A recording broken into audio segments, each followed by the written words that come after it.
अच्छे लोगों के साथ हमेशा बुरा क्यों होता है? गीता में श्री कृष्ण ने दिया है अर्जुन को इसका जवाब। अच्छे लोगों के साथ हमेशा बुरा क्यों होता है? वहीं जो लोग बुरे कर्म करते हैं और अज्ञान की राह पर होते हैं वो खुशहाल दिखते हैं।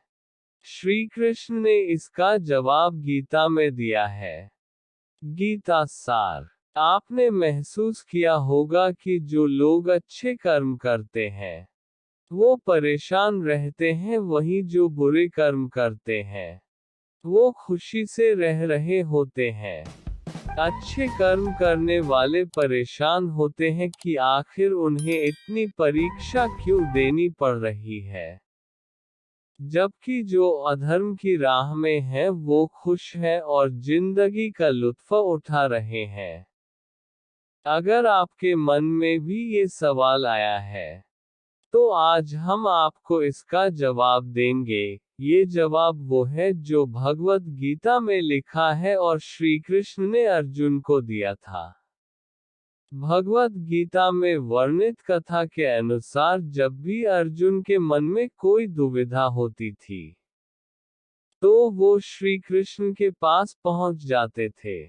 एक बार की बात है, अर्जुन भगवान श्री कृष्ण के समीप आकर कहा कि वो दुविधा में है और इसका जवाब वो श्री कृष्ण से चाहते हैं।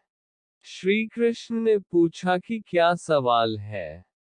अर्जुन ने कहा मुझे ये जानना है कि अच्छे लोगों के साथ हमेशा बुरा ही क्यों होता है, वहीं बुरे लोग खुशहाल दिखते हैं। अर्जुन के मुंह से ऐसी बातें सुनकर श्री कृष्ण मुस्कुराए और कहा मनुष्य जैसा सोचता है और महसूस करता है वैसा कुछ नहीं होता है, बल्कि अज्ञानता की वजह से वो सच्चाई नहीं समझ पाता है।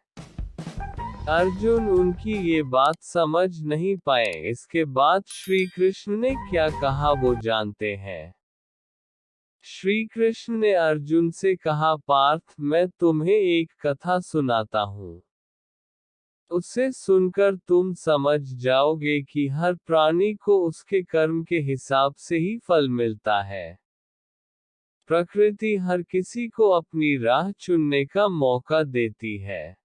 अब वो मनुष्य की इच्छा पर निर्भर करता है कि उसे धर्म की राह चुननी है या अधर्म की। कथा शुरू करते हुए श्री कृष्ण ने कहा एक नगर में दो पुरुष रहा करते थे। एक पुरुष व्यापारी था जिसके जीवन में धर्म की बहुत महत्ता थी। वो पूजा पाठ में यकीन रखता था। वो हर रोज मंदिर जाता था और दान धर्म भी करता था और हर रोज भगवान की पूजा करता था। वहीं दूसरा पुरुष बिल्कुल विपरीत था, वो हर रोज मंदिर तो जाता था लेकिन पूजा करने नहीं बल्कि मंदिर के बाहर से जूते चप्पल चुराने। उसे दान और धर्म से कोई लेना देना नहीं था। समय बीतता गया और एक दिन बहुत जोर की बारिश हो रही थी। इस वजह से मंदिर में पुजारी के अलावा कोई नहीं था। ये बात जब दूसरे पुरुष को पता चली तो उसने कहा कि ये सही मौका है मंदिर का धन चुराने का। पंडित से नजर बचाकर उसने मंदिर का सारा धन चुरा लिया। उसी समय धर्म कर्म में विश्वास रखने वाला व्यक्ति भी मंदिर पहुंचा। दुर्भाग्य से मंदिर के पुजारी ने उसे ही चोर समझ लिया और चिल्लाने लगे। वहां लोग एकत्र हो गए और उसे बहुत मारा। किसी तरह वो बचते बचाते वहां से निकला तो दुर्भाग्य ने उसका साथ वहां भी नहीं छोड़ा। मंदिर के बाहर वो एक गाड़ी से टकरा गया और घायल हो गया। फिर वो व्यापारी लंगड़ाते हुए घर जाने लगा तो रास्ते में उसकी मुलाकात उस पुरुष से हुई जिसने मंदिर से धन चुराया था। उसने कहा आज तो मेरी किस्मत चमक गई, एक साथ इतना सारा धन मिल गया। ये सब देखकर उसे बहुत बुरा लगा और उसने अपने घर से भगवान की सारी तस्वीरें निकाल दी। कुछ सालों बाद दोनों की पुरुषों की मृत्यु हो गई। मरने के बाद जब दोनों यमराज की सभा में पहुंचे और भले पुरुष ने दूसरे व्यक्ति को देखा तो उसे बहुत गुस्सा आया।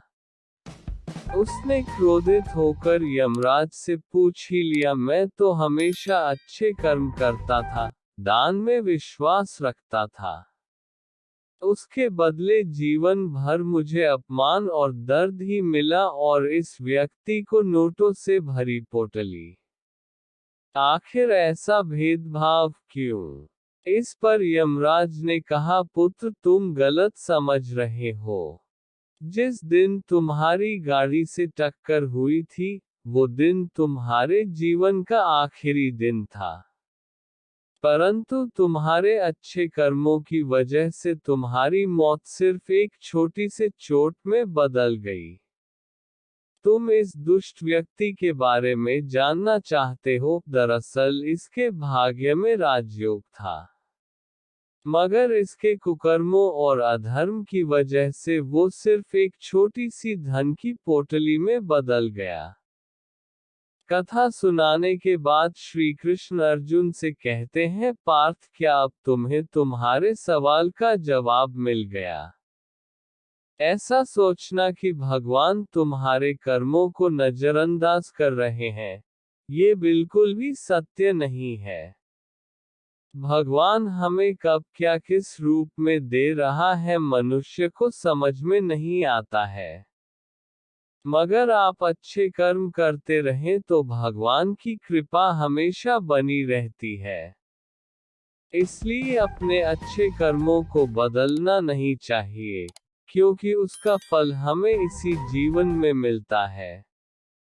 इसलिए मनुष्य का फर्ज है कि वो हमेशा अच्छे कर्म करते रहें। क्योंकि श्री कृष्ण ने गीता में भी बताया है कि किसी के द्वारा किया गया कर्म बेकार नहीं जाता है, चाहे वो अच्छा हो या बुरा। तो ऐसी ही कहानी सुनने के लिए हमारे चैनल को सब्सक्राइब करें, लाइक करें और शेयर करें।